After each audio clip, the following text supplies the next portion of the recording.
વિદ્યાર્થી મિત્રો, chapter number 9 આનુવંશિકતા અને ઉદ્વિકાસ. હવે એની અંદર આપણે આગળનો પ્રશ્ન લેવાનો છે કે પ્રજનન ક્રિયાનું સૌથી મહત્વપૂર્ણ પરિણામ કયું છે. તો પ્રજનન ક્રિયાનું સૌથી મહત્વપૂર્ણ પરિણામ જો આપણે જોઈએ તો એને કહેવાય આનુવંશિકતા. કયું કહીશું આપણે? આનુવંશિકતા એટલે કે નવી સંતતિના સજીવોમાં સમાન લક્ષણો વારસામાં ઉતરી આવવા. નવી સંતતિના જે સજીવ છે એમાં લક્ષણો એક સરખા અથવા સમાન લક્ષણો ઉતરી આવવા, જેને આપણે શું કહીએ છીએ? પ્રજનન ક્રિયાનું સૌથી મહત્વનું પરિણામ ગણીએ છીએ. બરાબર.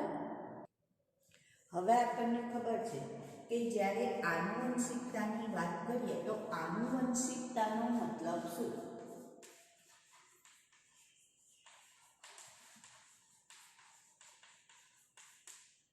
તો આનુવંશિકતાનો મતલબ થાય પેઢી દર પેઢી સંતતિમાં લક્ષણો વારસામાં ઉતરવા, જેને આનુવંશિકતા કહેવાય. અથવા પિતૃના લક્ષણો સંતતિમાં ઉતરી આવવા, જેને આપણે શેના તરીકે ઓળખીએ છીએ? આનુવંશિકતા તરીકે ઓળખીએ છીએ. પિતૃના લક્ષણો સંતતિમાં વારસામાં ઉતરી આવવા, જેને શેના તરીકે ઓળખવામાં આવે છે? આનુવંશિકતા તરીકે ઓળખવામાં આવે છે. ઘણા જો આપણે જોઈએ ને તો રોગ પણ આનુવંશિક હોય. જેમ કે આપણે વાત કરીએ ડાયાબિટીસ, તો ડાયાબિટીસ જે છે એ આનુવંશિક રોગ છે.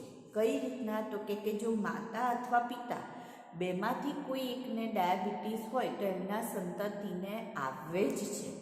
બરાબર. પણ એ જ્યારે મોટું થાય ત્યારે આવે. ઘણાને નાનપણમાં પણ ડાયાબિટીસ આવી જતો હોય છે. તો આવા કેટલાક રોગો પણ એવા છે કે જે આનુવંશિક રોગ હોય છે. અને એટલા માટે તમે જ્યારે ડૉક્ટરના ત્યાં જાઓ તો ડૉક્ટર તમારી હિસ્ટ્રી જાણતા હોય છે. ઘણા રોગ માટે એમને તમારી હિસ્ટ્રી કેમ જાણવી પડે? કે ભાઈ તમારા ઘરમાં કોઈને આવા પ્રકારનો રોગ છે કે નહીં એ જાણવા માટે. તો પહેલું તો આપણે તો એને આનુવંશિકતાની ઇંગ્લિશમાં હેરિડિટી તરીકે પણ ઓળખી શકાય.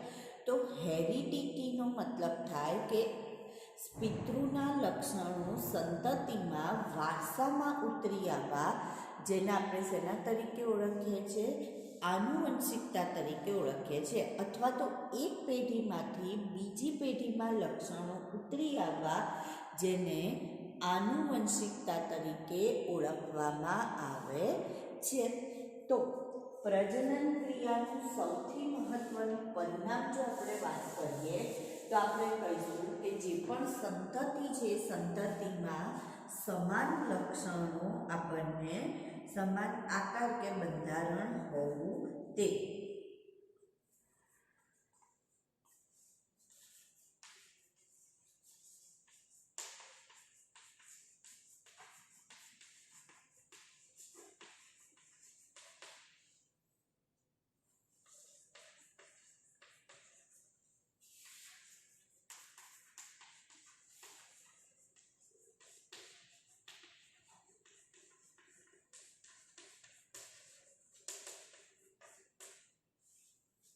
તે પ્રજનન ક્રિયાનું સૌથી મહત્વનું પરિણામ છે. નવી સંતતિના જે પણ સજીવ છે એમાં સમાન આકાર અને બંધારણ હોવું. તો આ જે સમાન આકાર અને બંધારણ કોને સરખા હોવા જોઈએ? તો કે એના પિતૃને મળતા આવતા જોઈએ. તો જેને આપણે શેના તરીકે ઓળખીએ છીએ? આનુવંશિકતા તરીકે ઓળખીએ છીએ.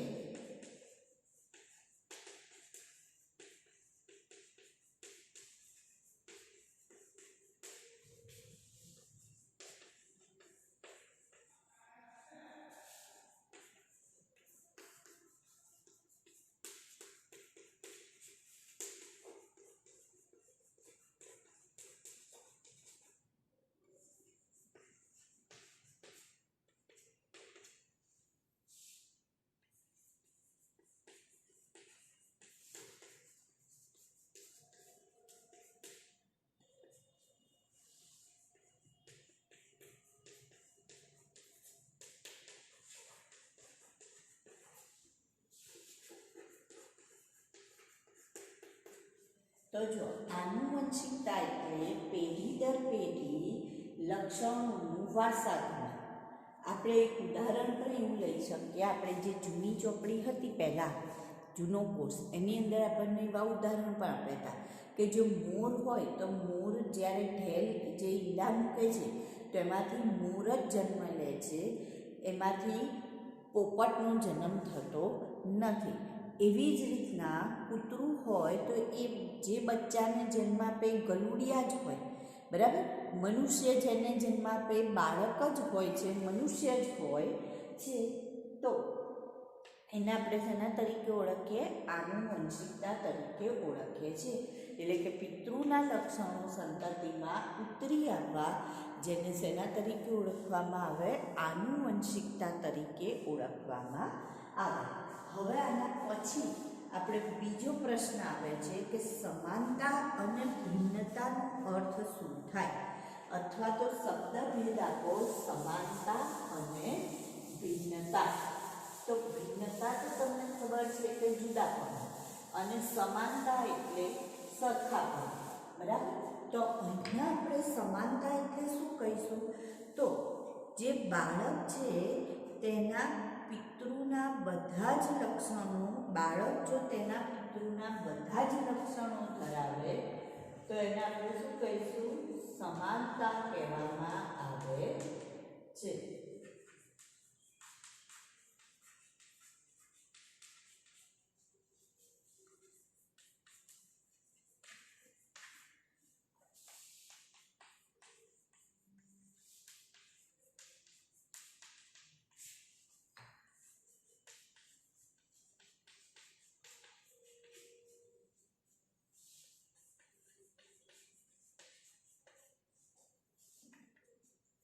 બાળક તેના પિતૃના બધા જ આધારભૂત લક્ષણો ધરાવે છે.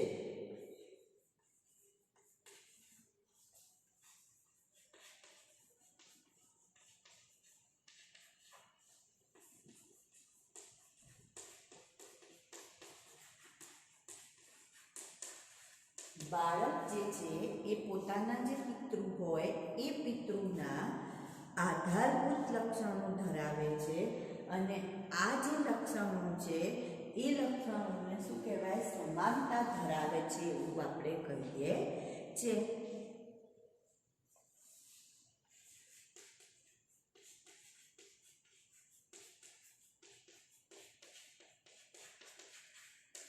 જ્યારે ભિન્નતાનો મતલબ શું થશે? ભિન્નતાનો મતલબ થશે કે જુદાપણું. તો બાળકના લક્ષણો પિતૃ કરતાં કંઈક જુદા હોય તો એને આપણે શેના તરીકે ઓળખીશું? ભિન્નતા. તો જો આપણે વાત કરીએ કે ડીએનએ જે છે, કે જે જનીન દ્રવ્ય છે ડીએનએ, જે આનુવંશિક લક્ષણોના વારસાગમન માટે જવાબદાર છે. એટલે કે આપણું ડીએનએ આપણા માતા પિતાને મળતું આવે છે, તો એનો મતલબ આપણામાં ડીએનએ દ્વારા, ડીએનએનું પૂરું નામ છે ડીઓક્સીરીબોન્યુક્લિક એસિડ.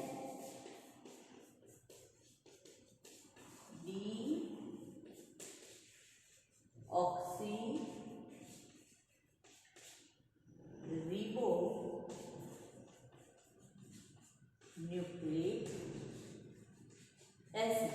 તો આ જે ડીએનએ છે એ જનીન દ્રવ્ય છે કે જે લક્ષણોને એક પેઢીમાંથી બીજી પેઢીમાં વારસામાં ઉતારે છે.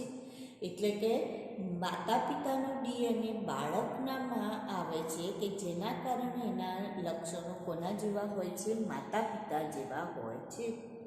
એવી જ રીતના વનસ્પતિમાં પણ એક ડીએનએ છે કે જે જનીન દ્રવ્ય વારસાગમન માટે જવાબદાર છે.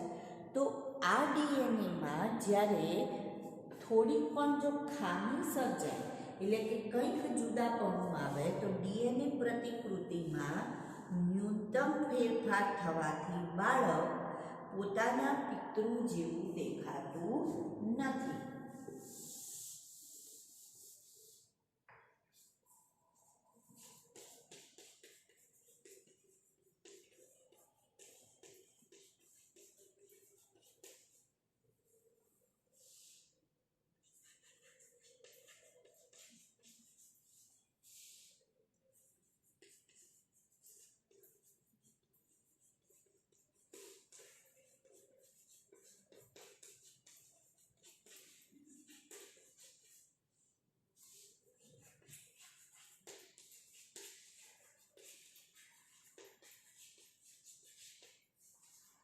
ડીએનએની જ્યારે પ્રતિકૃતિનો મતલબ શું કે ડીએનએમાંથી બીજું ડીએનએ બનતું હોય ત્યારે એમાં કંઈક થોડીક નાની પણ ખામી સર્જાય તો એના કારણે બાળક જે છે એ પોતાના પિતા જેવું પિતૃ જેવું દેખાતું નથી. એટલે એકલા પિતા નહીં, પિતા અથવા માતા. અહીંયા પિતૃનો મતલબ પિતા અથવા માતા બંને થાય છે. તો એના જેવું દેખાતું નથી. એનો મતલબ એનામાં શું આવે છે તો કે એના લક્ષણોમાં ભિન્નતા આવે છે અથવા તો જુદાપણું આવે છે. તો લક્ષણોમાં જે નાનો મોટો તફાવત જોવા મળે છે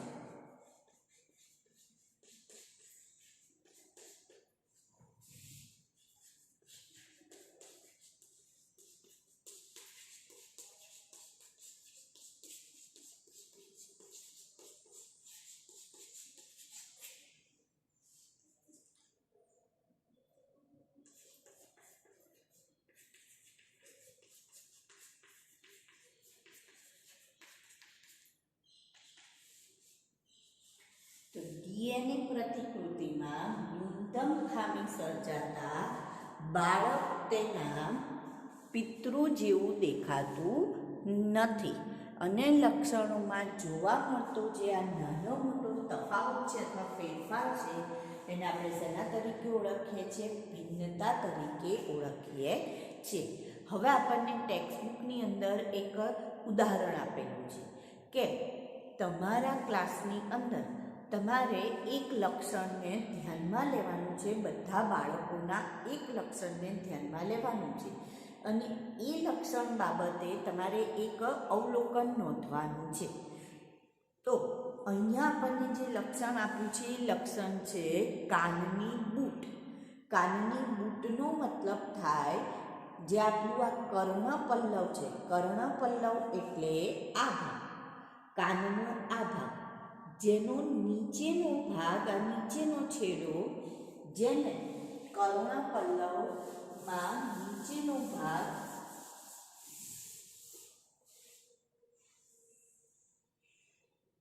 આ રીતના કાનનો જે નીચેનો ભાગ છે આ કાન છે. તો કાનનો નીચેનો જે ભાગ છે એ ભાગને કાનની બૂટ તરીકે ઓળખવામાં આવે. તો જો કાનની બૂટ જોડાયેલી હોય આ રીતના, અહીંયાથી જો આ છૂટી કહેવાય, અને જો આમ જોડાયેલી હોય આ રીતના જોડાયેલી, અહીંયા ગાલ સાથે ટચ થયેલી હોય, તો જ્યારે ગાલ સાથે ટચ થયેલી હોય તો એને જોડાયેલી બૂટ કહેવાય. અને જો આવી રીતના હોય તો આને છૂટી બૂટ કહેવાય, મુક્ત બૂટ. તો તમારા ક્લાસમાં જેટલા પણ વિદ્યાર્થીઓ હોય એ વિદ્યાર્થીઓનું કાનની બૂટ જે છે, જેટલા પણ વિદ્યાર્થીઓ છે એ વિદ્યાર્થીનું નામ અને તેની માતા તથા પિતા બંનેનું નામ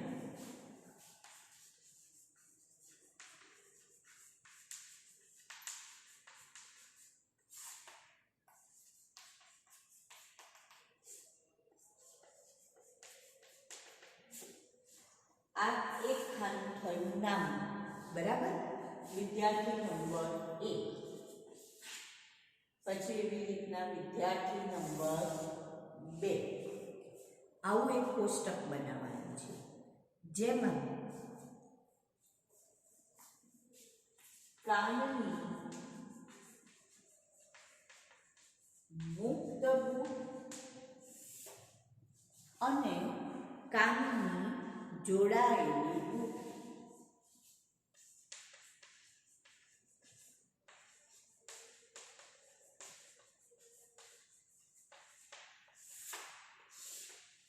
આવું નિરીક્ષણ કરીને લખવાનું છે કે જે વિદ્યાર્થી છે એ વિદ્યાર્થીની બૂટ જોડાયેલી છે કે છૂટી છે. બરાબર? એ સંખ્યા લખતા જવાનું છે તમારે. એને અહીંયા ધારો કે કાનની નંબર પહેલો જે વિદ્યાર્થીનું નામ લખો છો, ધારો કે તમે અહીંયા વિવેક લખો છો કે કોઈ પણ છોકરી લતા, શાલિની કંઈ પણ આપણે લખીએ છીએ, તો એની કાનની બૂટ જો જોડાયેલી નથી, મુક્ત છે, ગાલ સાથે જોડાયેલી નથી, છૂટી છે, તો એને આપણે અહીંયા ઠીક કરીશું. બરાબર. ધારો કે મેં અહીંયા લખ્યું વિવેક નામનું કોઈ વિદ્યાર્થીનું નામ લખ્યું. હવે એના માતા અને પિતાની વાત કરીએ આપણે. તો માતામાં આપણે જોઈએ તો એમાં બૂટ જોડાયેલી હતી, પરંતુ પિતામાં બૂટ કેવી હતી તો કે મુક્ત હતી.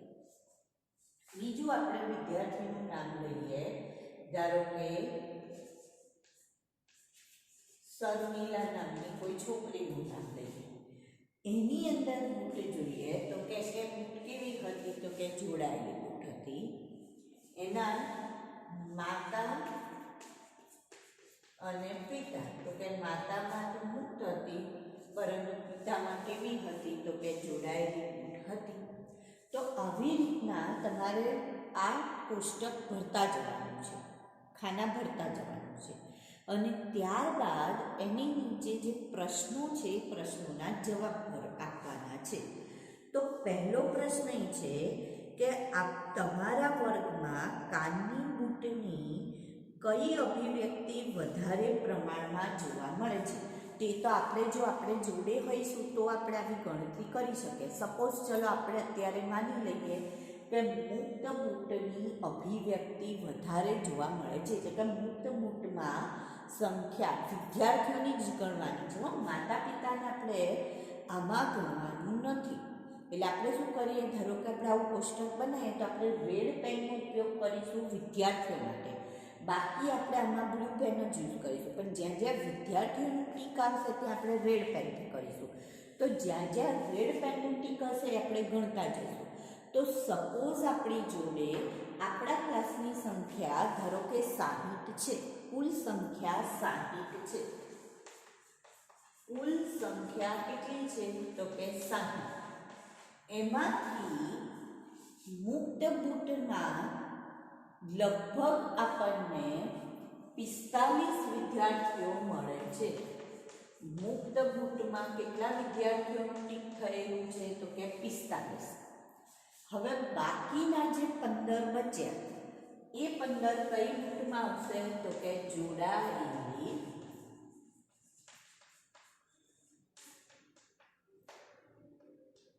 થઈ ગયું 60 બરાબર ટોટલ. તો આવી આપણને એક ઇન્ફોર્મેશન મળે.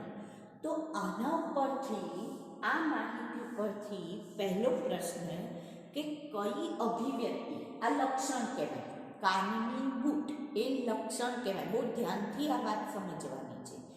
કાનની બૂટ એ આપણું શું થયું લક્ષણ. ધારો કે નાક છે તો નાકનો આકાર કોઈકનું લાંબુ હોય, કોઈકનું પોપટ જેવું હોય, કોઈકનું અણીદાર હોય, બરાબર. તો એને નાકનો આકાર તો એ લક્ષણ કહેવાય. આ કોઈકની અણીદાર હોય છે, કોઈકની ગોળ ગોળ આંખો હોય છે, તો એ આંખનું લક્ષણ થયું. તો અહીંયા આપણે કાનનું લક્ષણ લીધેલું છે. તો આ લક્ષણ, તો કયા લક્ષણની અભિવ્યક્તિ વધારે જોવા મળે છે તો તમે આના ઉપરથી, આંકડાકીય માહિતી ઉપરથી તરત જ જવાબ આપશો કે મુક્ત બૂટવાળા જે છે એની માહિતી આપણને, એની અભિવ્યક્તિ કેવી જોવા મળે છે તો વધારે જોવા મળે છે. મુક્ત બૂટવાળાની અભિવ્યક્તિ કેવી છે તો કે વધારે જોવા મળે છે. આ પહેલો પ્રશ્ન. કયા લક્ષણની અભિવ્યક્તિ વધારે જોવા મળે છે તો કે મુક્ત બૂટવાળા, બરાબર. કાનની મુક્ત બૂટવાળાની અભિવ્યક્તિ વધારે જોવા મળે છે.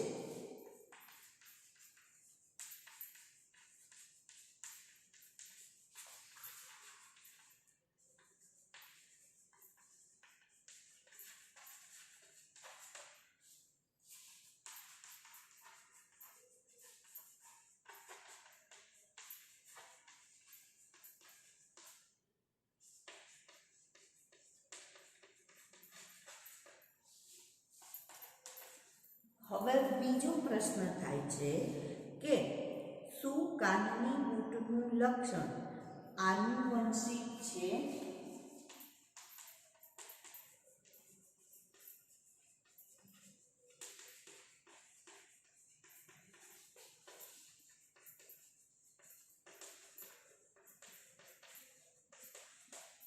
તો આપણે જ્યારે નીચે માતા અને પિતાનું ખાન બનાવતું તો આપણે કાં તો માતા કાં તો પિતા કોઈનામાં એકમાં તો ટીકાવતું હતું, બરાબર. એનો મતલબ હા, માતા અથવા પિતાની જેવી કાનની બૂટ હોય એવી બૂટ સંતતિમાં ઉતરી આવે છે.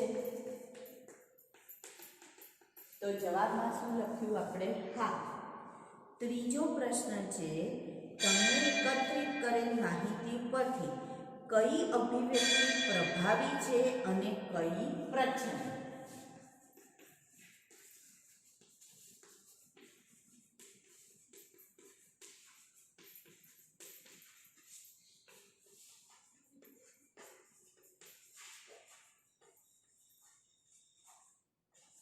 હવે આ સમજવાનું છે તમારે. પ્રભાવી અને પ્રચ્છન્ન કોઈ પણ લક્ષણ હોય એના માટે બે જનીન જવાબદાર હોય. કોઈ પણ લક્ષણ માટે બે જનીન જવાબદાર હોય. હવે બંને જનીનમાંથી કોઈ એક જ પોતાની અસર દર્શાવી શકે.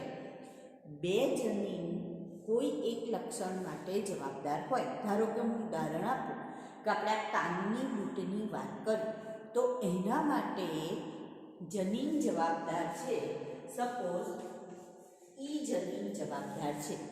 તો જેનામાં મુક્ત બૂટ હશે એનું જનીન બંધારણ આવું છે, અને જેનામાં જોડાયેલી બૂટ છે એનું જનીન બંધારણ આવું છે. તો સપોઝ ધારો કે માતાનું જનીન બંધારણ આ છે અને પિતાના કાનનું જનીન બંધારણ આ છે. હવે બંનેમાં કાનના લક્ષણ માટેના આવા જનીન છે. જ્યારે સંતતિનું નિર્માણ થાય ત્યારે માતા શું આપશે? તો અર્ધીકરણ થાય એટલે એક એક આપે. બેમાંથી એક માતા આપે અને બેમાંથી એક કોણ આપે? પિતા. બરાબર. તો હવે જે સંતતિ છે એમાં જનીન બંધારણ શું મળ્યું આપણને? કેપિટલ ઈ અને સ્મોલ ઈ. તો શું એનો મતલબ એવો થશે કે અડધી બૂટ જોડાયેલી, ધારો કે આ જોડાયેલી છે અને આ મુક્ત બૂટ છે, તો શું અડધી બૂટ જોડાયેલી ને અડધી છૂટી એવું છે? અથવા તો ધારો કે ચાલો તમને રંગની વાત કરીએ કે ગોરી માતા અને કાળો પિતા, તો શું છોકરું ચટાપટાવાળું ઝીબ્રા આવશે? તો ના, એવું થતું નથી. તો આ બંનેમાંથી કોઈ એક જ પોતાની અસર રજૂ કરશે. આ બેમાંથી કોઈ એક જ પોતાની અસર રજૂ કરશે, અને જે પોતાની અસર રજૂ કરે એને શું કહેવાય? પ્રભાવી. અને જેની અસર રજૂ ના થઈ એને શું કહેવાય? પ્રચ્છન્ન. તો અહીંયા આપણે પ્રભાવી જોઈએ કે કોની અસર વધારે રજૂ થઈ? મુક્ત બૂટની. અને કોની અસર ઓછી રજૂ થઈ? જોડાયેલી બૂટની. તો એનો મતલબ પ્રભાવી લક્ષણ કોને ગણશો તમે? કઈ અભિવ્યક્તિને પ્રભાવી ગણશો? મુક્ત બૂટને.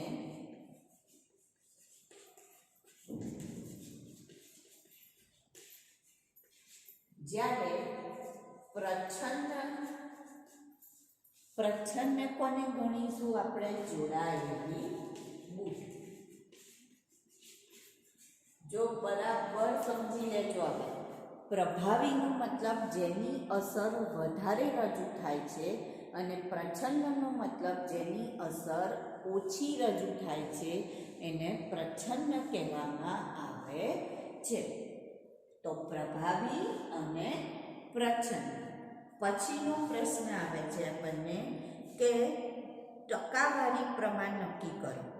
જેટલા પણ વિદ્યાર્થીઓ છે એના મુક્ત બૂટ અને જોડાયેલી બૂટના લક્ષણનું ટકાવારી પ્રમાણ નક્કી કરો.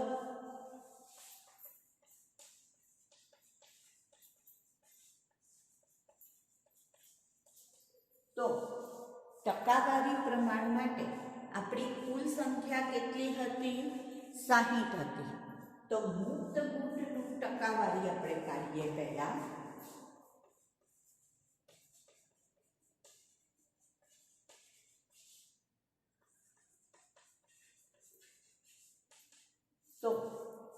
કેટલા વિદ્યાર્થીઓમાં મુક્ત બૂટ છે? 45. કુલ વિદ્યાર્થીની સંખ્યા કેટલી? 60. અને ટકાવારી હંમેશા કેટલાય નીકળે? 100% નીકળે. કેટલાય નીકાળીશું આપણે? 100%.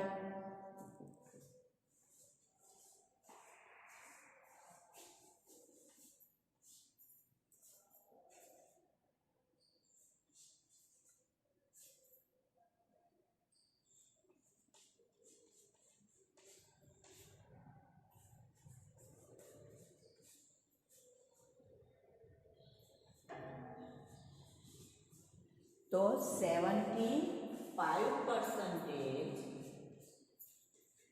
કેવી બૂટની ટકાવારી મળી આપણને? મુક્ત બૂટની ટકાવારી મળી. હવે આપણે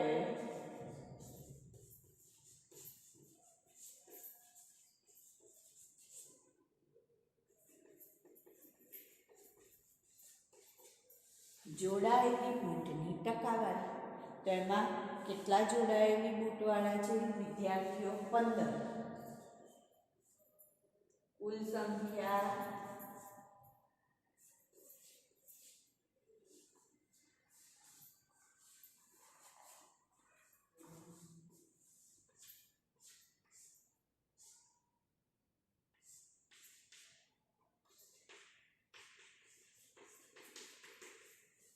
તો મુક્ત બૂટની ટકાવારી થશે 75% અને જોડાયેલી બૂટની ટકાવારી થઈ 25%. તો આપણે પહેલા જ કહ્યું કે પ્રભાવી કયું છે? મુક્ત બૂટ. કેટલા ટકા? 75%. પ્રચ્છન્ન કયું છે? જોડાયેલી બૂટ. કેટલા ટકા? 25%. તો આવી રીતના આપણને આનુવંશિકતાના જે લક્ષણો છે એના વિશેની વાત અહીંયા કરેલી છે.